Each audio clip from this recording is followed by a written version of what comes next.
Once upon a time, Europe was ruled by kings and queens.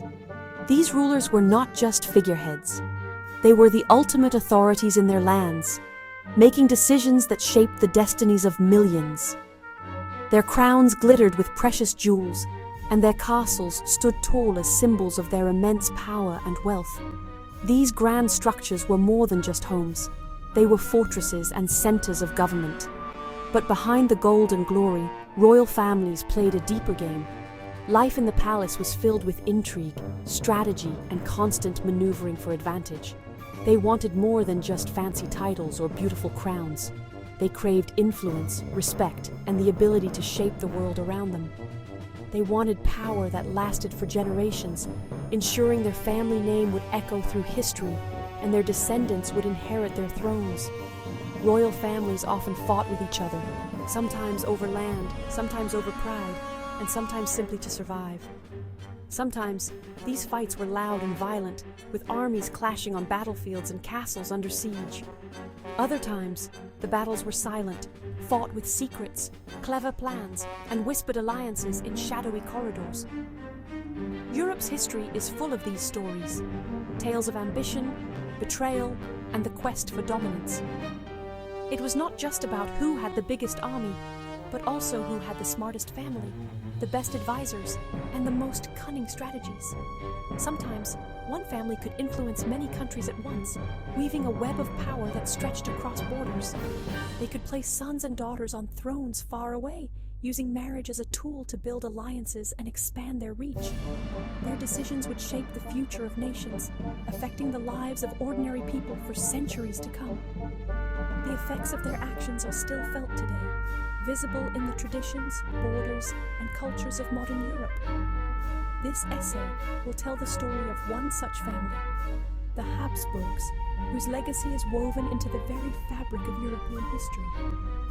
They were quiet, clever, and very powerful, often working behind the scenes to achieve their goals.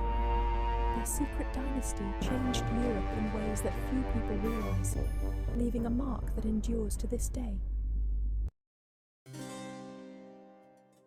The Habsburgs started out as a small, noble family, barely noticed among the many powerful dynasties of medieval Europe. Their beginnings were humble, and few could have predicted the influence they would one day wield.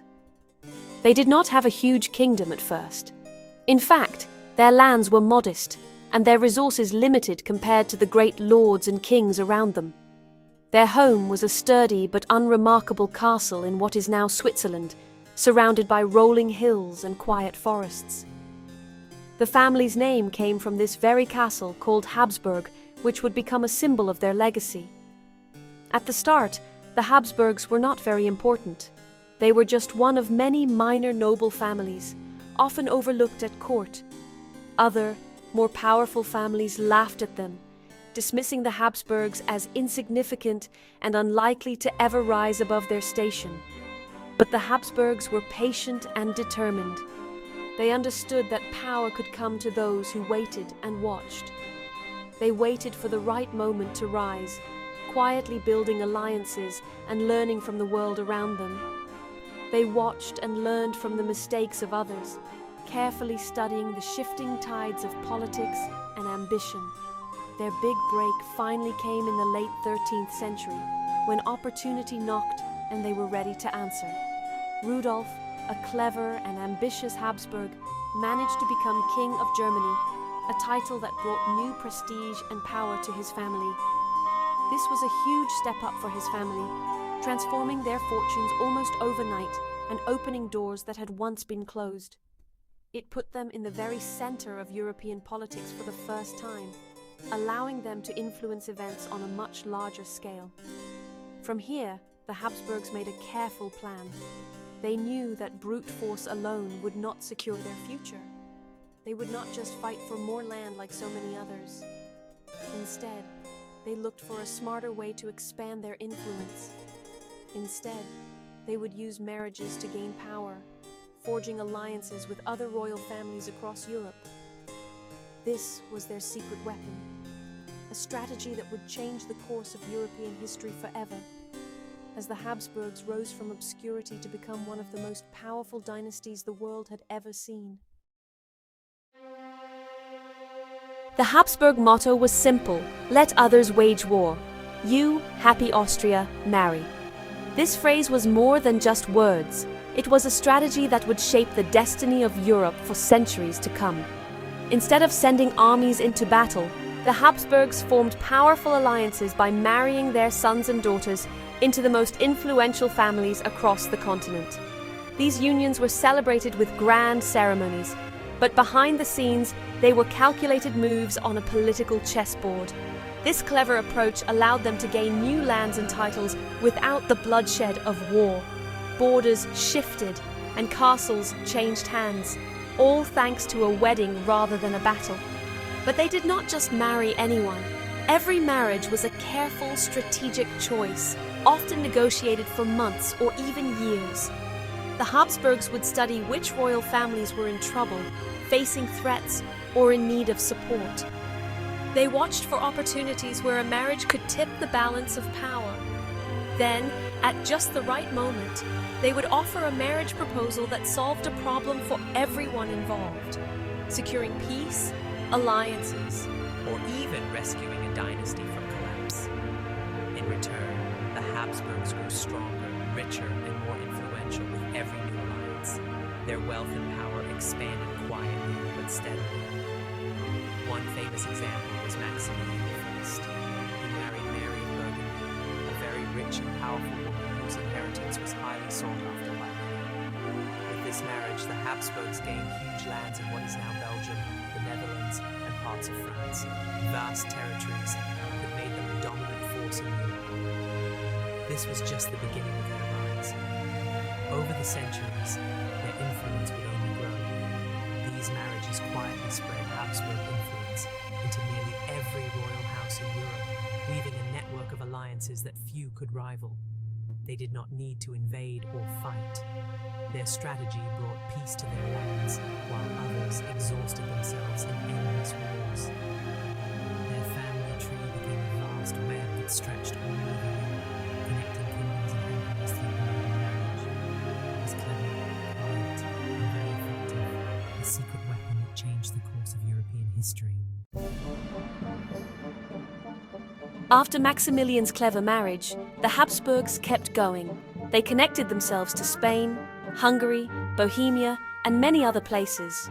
Soon, it seemed like every royal family in Europe had a Habsburg relative.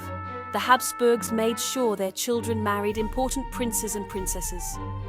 Each wedding meant more power and new lands. Sometimes, a single marriage changed the balance of power in Europe overnight. This was not just about love or romance. These marriages were political deals. They were planned years ahead and often involved secret talks. Even when countries seemed to dislike each other, a Habsburg marriage could bring them closer.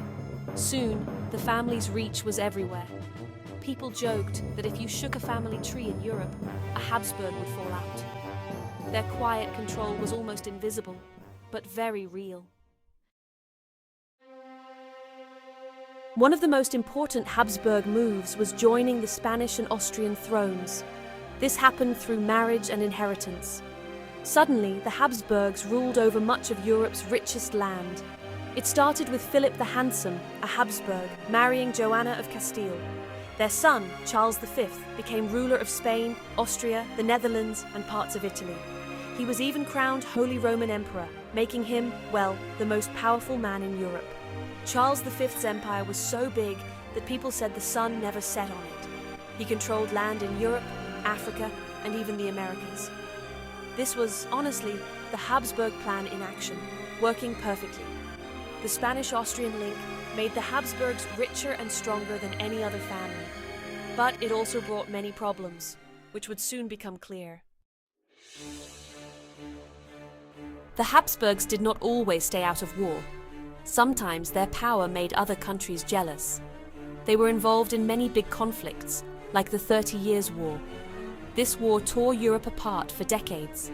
But even in war, the Habsburgs used their family ties to make deals.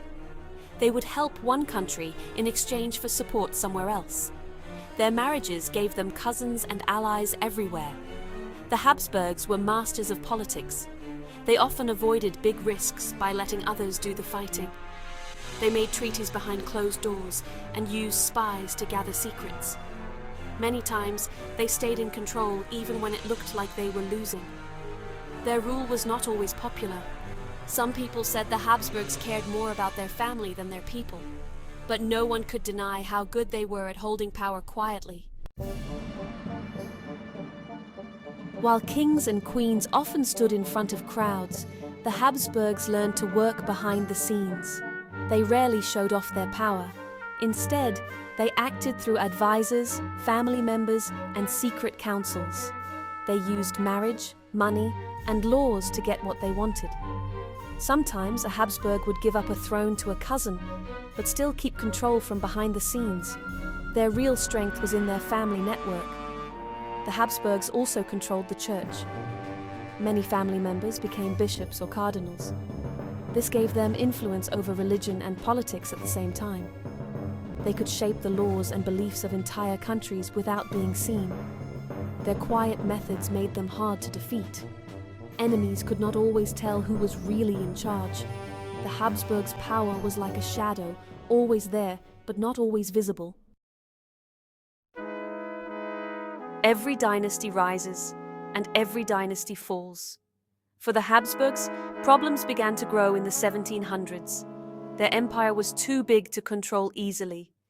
Different countries wanted independence. Wars became harder to win. The family's habit of marrying relatives led to health problems. Some Habsburg rulers were weak or sick. This made it difficult to keep the empire strong.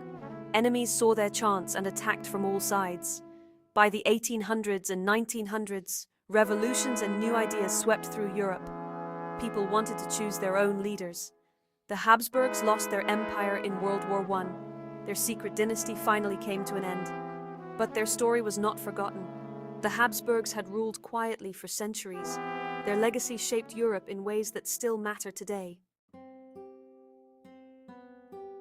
The Habsburg story teaches us that real power is not always loud or obvious. Sometimes the strongest people are those who work quietly, behind the scenes. Marriages, alliances, and careful planning can change history as much as wars. We also learn that power gained without care can bring problems. The Habsburgs' control was built on family ties, but this also caused their decline. Being too secretive and keeping power in the family led to mistakes and weakness. Today, Europe is very different. Monarchs have less power, and most countries are run by the people. But the lessons of the Habsburgs remain. Clever plans, quiet influence, and strong families can shape the world just as much as armies. The Habsburg dynasty may be gone, but their story reminds us to look behind the curtain. Sometimes the real rulers are the ones we almost never see.